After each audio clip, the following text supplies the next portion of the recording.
terrorism, nuclear warfare, covert operations. What do these have in common? They are all important parts of Alpha Protocol's story and gameplay. Marketed as the espionage RPG, is this mix of stealth and action worthy of James Bond, or is it a mere imitator?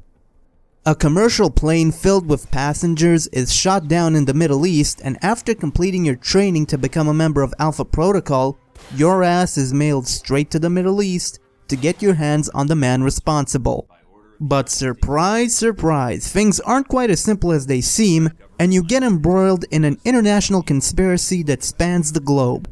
Alpha Protocol is probably the only RPG that has the balls to tackle issues like high-level corruption and the relevance of patriotism, but what's most impressive is that many of the issues approached in this game are still relevant today.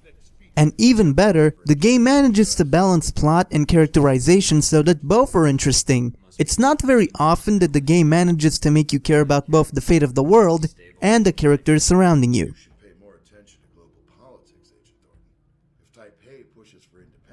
There is no good or bad in the world of Alpha Protocol. Instead, there are people who trust you and people who don't.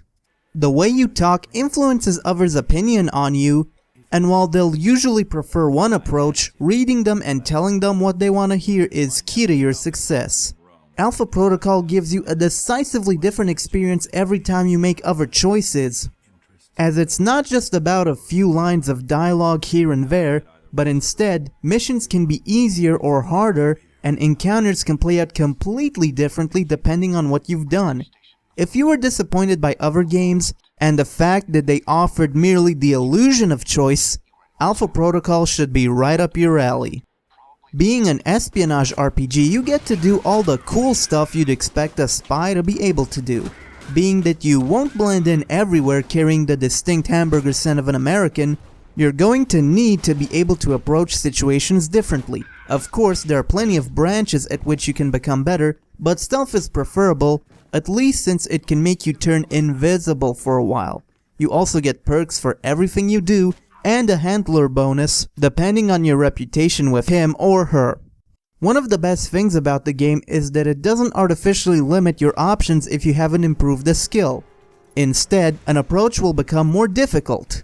That said, balancing could have used a bit of fine-tuning, as bosses are impossible to beat in any way other than shooting them. And to make matters worse, the final hour is an outright parade of bosses. Pro tip, invest at least a few points into either assault rifles or pistols to not get stuck on the bosses. But one aspect Alpha Protocol nails is the conversation system. Being that NPCs engage in communication with you rather than simply blurting out a monologue means you'll have to respond to what they say. However, you only have a few seconds to answer someone, and that answer is only available as they speak. The advantages of this system are twofold. First, it makes conversations feel like actual human interaction, and second, the attention required to understand what the other is saying and respond in kind means you'll understand and remember the story. Some options can be vague, but 90% of the time, the answer fits the description. Alpha Protocol's graphics are actually quite good. Environments are diverse and packed with just enough detail to feel believable. The texture work is really good, especially in regard to character models. However, facial animation is a bit stiff, and movement animations are, well, you be the judge. Sound, however, is truly flawless. Yes, it can take some time to get used to the protagonist's voice, but Alpha Protocol is just brilliantly written. The music is a combination of orchestral music and electronic instruments that is both stylish and modern and makes you feel like a badass. Alpha Protocol is a brave experiment, but it isn't an entirely successful one. Bad AI, questionable balancing, and awkward animation soured the otherwise fantastic experience.